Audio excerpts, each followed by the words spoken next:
Mjekja e njohur çudit botën, ky gabim që bëni me konsumin e bukës mund t'ju kushtojë jetën. Kohët e fundit shumë njerëz po ndjekin regjime ushqimore që synojnë eliminimin e karbohidrateve për një kohë të caktuar. Me karbohidrate kemi fjalën për bukën, makarona dhe pjete gazuara, sheqerin e të tjera, të cilat për shumë ekspert janë fajtorë për shëndetin dhe shëndoshjen dhe mbi peshën.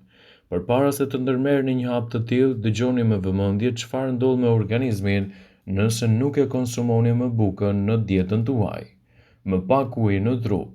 Në momentin që vendosni të hiqni dorë nga buka dhe kufizoni karbohidrate, do të vëreni se pesha juaj do të pësojë ndryshime më të shpejta. Mos u habisni, në këtë pikë trupi nuk shkrin depozita dhjamore, por çliron ujin e tepërt nga trupi. Para se të fillojmë, bëni një like videos dhe ju lutem klikoni subscribe, do të na ndihmonit shumë. Konsumi i karbohidrateve shoqërohet me një akumulim të tepërt të ujit në organizëm që shkakton edhe fryrje më të mëdha. Mungesë energjie. Karbohidratet janë burimet kryesore të energjisë për trupin.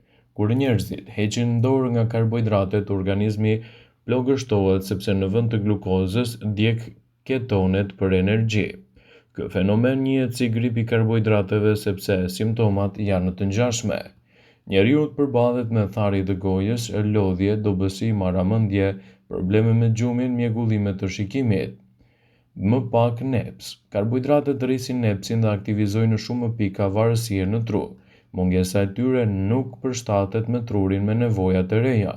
Në vend të ushqimeve jo të shëndetshme që hani, më shumë ushqime me fiber dhe me pak sheqer do të shtohen në dietën tuaj. Ulë rrezikun ndaj sëmundjeve të zemrës dhe diabetin e tipi 2. Karbohidratet e përpunuara, ku bën pjesë edhe buka, rrisin ndjeshëm rrezikun e sëmundjeve në zemër dhe diabetin e tipi 2. Drithrat e shëndetshëm nga ana tjetër janë ato që nuk përpunohen dhe lihen në gjendjen e tyre të plotë. Dhe gjithashtu, këto drithra ulin kolesterolin dhe ulin rrezikun e sëmundjeve në zemër, ishemin mbi peshën dhe diabetin e tipi 2. Më pak energji. Siç e tham edhe më herët, karbohidratet janë burim kryesor i energjisë në organizëm. Në mungesë të tyre, trupi është i plogësht edhe më pak energjik.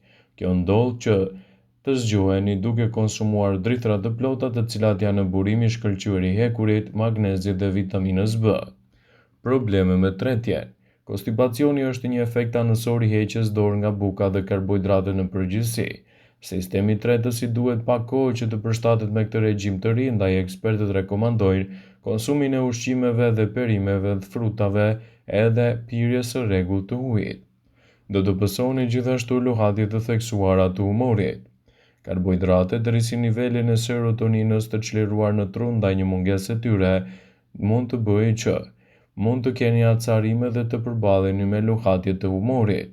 Prandaj ekspertët sugjerojnë marrjen e suplementeve të magnezit, minerale të tjera të rëndësishme për trurin dhe për trupin, të cilat do t'japin rezultate fantastike në mbrojtjen e shëndetit tuaj. Një fet bukë normale konsiderohet si një racion, por jo çdo fet është e njëjtë me tjetrën, ndaj duhet të kujdeseni që buka të jetë i bërë nga drithra të plota. Po ashtu racioni ditor i bukës dhe i drithrave është në varësi të moshës, gjinisë dhe aktivitetit fizik. Racioni i drithrave përmban bukë të çdo drithi tjetër që konsumoni. Ekspertët thonë se të dhënat e grumbulluara sipas thellësisë së saj, se gratë nga 19 deri në 50 vjeç duhet të konsumojnë 6 racione drithi në ditë.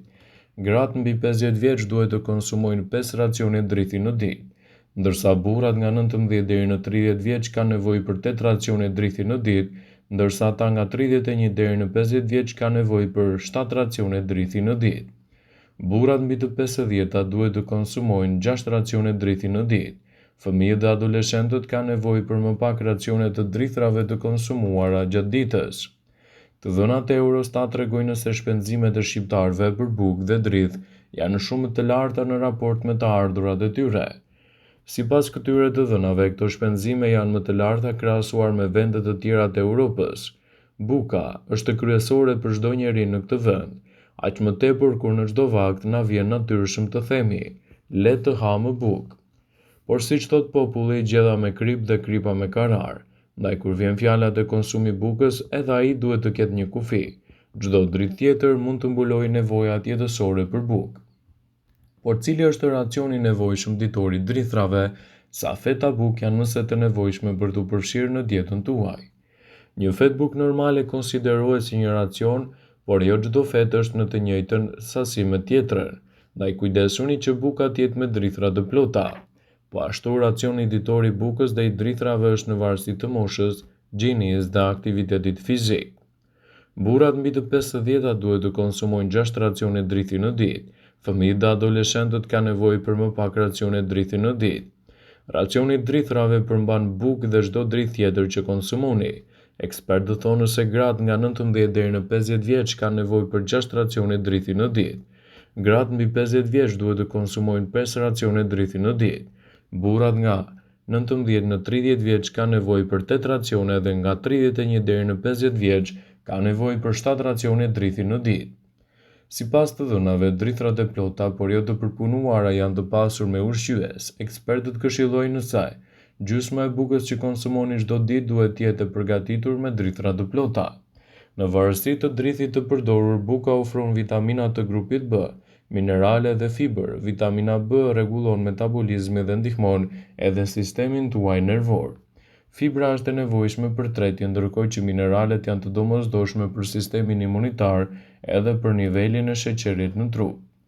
Një fetë bukë normale konsiderohet si një racion, por jo çdo fetë është në të njëjtën sasi me tjetrën, dhe kujdesuni që ta konsumoni atë gjithmonë brenda normës për të marrë përfitime dhe për të eliminuar anën negative të tyre. Buka mund të jetë një produkt i zakonshëm, por sipas raportit global të industrisë së bukës, vazhdon të mbajë vendin e parë në listën e ushqimeve më të konsumuara në botë. Ajo daton që në kohët e Egjiptit të lashtë duke u kthyer në një nga produktet më me vlera për sa u përket historisë së kulinarisë. Edhe pse llojet e bukës nga të cilat mund të përzgjidhni janë të shumta, ajo e cila hasni më shpesh është buka e bardhë ose buka e zezë. Sigurisht që të dyja përgatiten nga gruri, por ka disa ndryshime thelbësore që lidhen kryesisht edhe me vlera shëndetësore, të cilat ato i përmbajnë me shumicë. Në bashkëpunim me kompanitë e shëndetit, të cilat kanë treguar vlerat kryesore të konsumit të drithrave në dietën tuaj, do të merrni edhe përfitimet e tyre ushqyese në mbajtje larg të një sër komplikacionesh. Gjithçka do të lidhet edhe me përpunimin e miellit. Ka dy ndryshime kryesore të mielli që përdoren në përgatitjen e tyre. Mënyra e parë është të parë se sa e shëndetshme është. Mielli të dyja llojeve të bukës sigurisht që vjen nga i njëjti drith, por te buka e zezë mielli përmban të gjitha pjesët e grurit, lëndët bashkë me farën, ndërsa te buka e bardhë hiqen të gjitha dhe ngelet gjithashtu në shtete. Ekspertët pohojnë se procesi i përpunimit të miellit ndikon pikërisht te zhveshja e vlerave ushqyese që ka për organizmin. Ndaj edhe buka e zezë përmban më shumë fiber, vitaminë B6, vitaminën E, magnez, hekur, zink, gjithashtu edhe acid folik. Buka e zezë, duke qenë se është gjithashtu e pasur me fibra, është më element të pasur probiotik, ndihmon në shëndetin e sistemit tuaj tretës. Për të fituar vlerat e një fete të vetme nga buka e zezë, do ju duhet të konsumoni 8 të tilla nga buka e bardhë. Sipas një studimi të publikuar në revistën mjekësore britanike, rezulton se buka e zezë është e pasur për të gjithë ata që vuajnë nga diabeti tipi 2. Kjo fal faktit se indeksi glicemisë te kjo lloj bukë është më ulët se te e bardha dhe kështu sheqeri në gjak nuk pëson në rritje të menjëhershme. Nga ana tjetër, Cleveland Clinic pohon se karbohidratet komplekse që gjenden te buka e zezë stimulojnë prodhimin e serotoninës duke promovuar kështu edhe humorin tuaj. Kjo lloj buke përmban edhe element që mbrojnë trupin nga shfaqja e problemeve të ndryshme dhe ul kolesterolin e keq. Për më tepër, kjo lloj buke ju ndihmon që të keni lëkurë të shëndetshme dhe flokë të bukur. Mund të duket e çuditshme, por është e vërtetë. Buka e zezë është e pasur me vitamina të grupit B, proteina, të dy këto përbërës ndihmojnë në mbrojtjen e strukturave të qelizave të reja, të lëkurës dhe të flokut tuaj. Vëmendje, ju bëjmë me dije se informacionet në këtë video kanë për qëllim që të plotësojnë, të mos zëvendësojnë në këshillat e mjekut tuaj ose të ofruesit të kujdesit tuaj shëndetësor, dhe nuk kanë për qëllim që të mbulojnë të gjitha përdorimet e mundshme. masat paraprake ndërveprimet ose dhe efektet e tyre negative për shëndetin tuaj. Pasi ta dëgjonit këtë video, do ju ftoja t'i bënit like dhe ta shpërndanit atë në profilin tuaj në mënyrë që të informohen dhe miqtë e tu.